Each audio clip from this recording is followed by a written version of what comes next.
Oi, sétimo ano, tudo bem? Nós vamos continuar a falar sobre a região Nordeste. Nós vamos falar sobre as sub-regiões que nós já estudamos, nós já demos uma pincelada sobre essa área, e nós vamos falar um pouquinho mais sobre cada uma delas. A primeira delas é a Zona da Mata, que é essa área em verde, que é o litoral nordestino. A Zona da Mata tem esse nome porque ele era totalmente coberta pela Mata Atlântica. Com o passar do tempo, com a chegada do homem, o desenvolvimento dessa região foi sendo desmatada. Mas às vezes a gente fica pensando, nossa, o que tem a ver Zona da Mata? Por que não chama de litoral? Exatamente por isso, porque antigamente ela era coberta pela Mata Atlântica. A Zona da Mata ela tem um clima tropical úmido, quente, com muitas chuvas, e além da Mata Atlântica, eu tinha outros tipos de vegetação. Eu tinha os mangues, ainda existem, mas estão sofrendo com muita poluição, muito desmatamento. Os mangues são essa vegetação onde as raízes das plantas elas ficam expostas, ficam para fora. É uma área de muita exploração de caranguejo, onde as pessoas vão no meio, é uma área muito lamacenta, enfiam o braço em toca de caranguejo para tentar tirá-lo para poder vender. E eu tenho também as restingas, que são esses musgos, essas plantinhas bem pequenininhas, geralmente ficam na praia, no litoral. Então não tem só a Mata Atlântica no litoral nordestino, nós temos também outros tipos de vegetação, outros tipos de planta. Uma das principais atividades é a plantação de cana-de-açúcar, porque lá no Nordeste tem o solo de massapê, que é muito bom para plantar cana-de-açúcar, e o clima quente também ajuda. Além disso, as cidades históricas, as praias paradisíacas, elas desenvolvem muito turismo da região Nordeste. Nós temos muitos parques aquáticos, muitos resorts no litoral nordestino. Então, quando eu falo de zona da mata, eu estou falando de uma área do Nordeste muito desenvolvida, uma área muito rica, uma área que não tem o problema da seca, por exemplo, que a gente sabe que tem no sertão.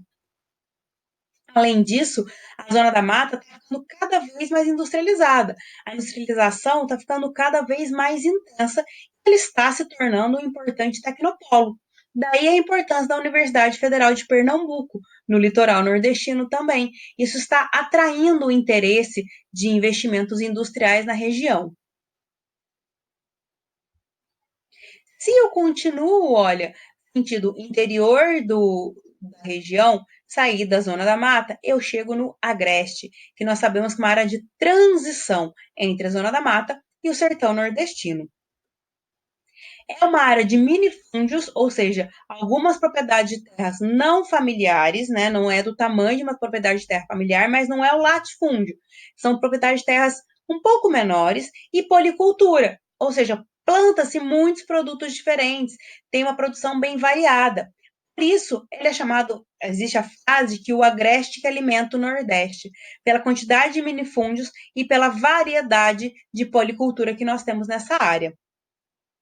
E aí nós chegamos no sertão. O sertão, sim, é uma situação, uma área problemática da região Nordeste. É no sertão que eu tenho o problema da falta de chuvas, a falta de água. É no sertão que eu tenho, por exemplo, a caatinga, que é essa formação com árvores secas, os troncos retorcidos, sem folhas, com muitos espinhos. Olha, nem grama eu tenho, é chão de terra batida. A maior parte do Nordeste é coberta pelo sertão, 70%, com um clima semiárido e o predomínio da caatinga. No sertão, é um relevo de depressão, ou seja, é um relevo de terras baixas e com atividade pecuária extensiva bovina com baixa produtividade. Eles tentam criar animais soltos, né, por ser extensivo, mas é de baixa produtividade, pela falta de água, pela falta de plantações.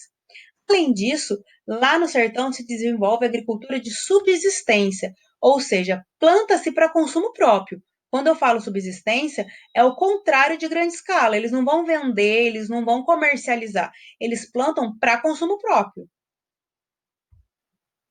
Só que toda essa realidade, realmente essa falta de água, essa dificuldade que a população do sertão do Nordeste passa, gerou uma coisa que nós chamamos de mito da seca. O que é o mito da seca?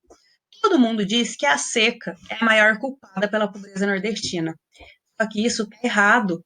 A seca não é culpada pela pobreza do Nordeste, não. A seca ela vai piorar os problemas que já existiam na região. A seca ela vai potencializar, mas não é culpa dela o fato de não ter indústria no sertão. Não é culpa dela o baixo desenvolvimento. Ela vai piorar problemas que já existiam, realmente. Mas eu não posso culpar a seca por todos os problemas que eu tenho no sertão. E além do mito da seca, surgiu ainda a indústria da seca, principalmente nessa região aqui, dentro dessa área, dessa linha verde, que é o polígono das secas, que é a área onde a gente tem mais menores índices pluviométricos, menores quantidades de chuva. O que é a indústria da seca? Os políticos locais lucram com a pobreza. Eles usam o dinheiro do governo de forma desonesta, desviando os recursos para a sociedade, que a sociedade paga pelos impostos. E aí, como o governo não usa o imposto, o que esses políticos fazem? Eles vão lá e oferecem troca de favor. Olha, se você votar em mim, eu mando furar um poço artesiano aqui perto da sua casa. Olha, se você votar em mim, eu vou facilitar o seu acesso à água. Então virou uma indústria, eles trocam favores por voto, coisas que o governo deveria oferecer para a população paga impostos, os políticos desviam esse dinheiro e usam a seca e usam essa dificuldade de alcance de água para benefício próprio. Porém, o sertão tem algumas atividades econômicas também. É um dos maiores produtores do sal de cozinha do Brasil. Tira-se o sal marinho do litoral nordestino, olha só, porque tem um clima quente, tem poucas chuvas, tem fortes ventos, o relevo é plano e tem influência do mar. Então, é uma área bem propícia, a área do litoral, lá em cima no norte do sertão, é bem propícia para a exploração do sal marinho. Além disso, nós temos também a exploração de petróleo no Rio Grande do Norte e o Ceará recebendo muitas indústrias que estão vindo do Sudeste.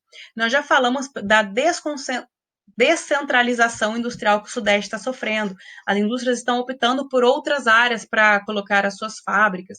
E o Ceará é um estado que está recebendo muito dessas indústrias. Então, quando a gente fala de sertão, não estou falando só de pobreza, não. O sertão, eu tenho exploração de petróleo, eu tenho exploração do sal, eu tenho indústrias chegando em áreas específicas, mais próximas do litoral, mas eu tenho atividades também. Então, o sertão não é só seca, o sertão não é só problemas. E nós temos também o meio norte, que também é uma área de transição, olha, essa região aqui, que vai ser uma área de transição do sertão para a floresta. E recebe esse nome porque ela é muito mais parecida com a região norte do que a região nordeste. Ela chama-se meio norte por ela ser muito mais parecida com a formação florestal que eu tenho na região norte do que com o sertão, por exemplo, da região nordeste. É no meio norte que nós temos os Lençóis Maranhenses, que é um ponto turístico importantíssimo aqui do Brasil e que traz muita renda para o estado. E também no meio norte, nós temos uma nova área chamada de Mapitoba, que são as iniciais, olha só, do Maranhão, Piauí, Tocantins e Bahia. É essa área aqui em vermelho, são áreas específicas desses estados que estão se destacando e revolucionando a produção de soja. Então, essa área da Mapitoba, aqui do meio norte, é uma área que está se desenvolvendo, está se destacando e está enriquecendo muito com a produção de soja. Está investindo em tecnologia, investindo em sementes selecionadas e está se destacando na produção de soja no Brasil.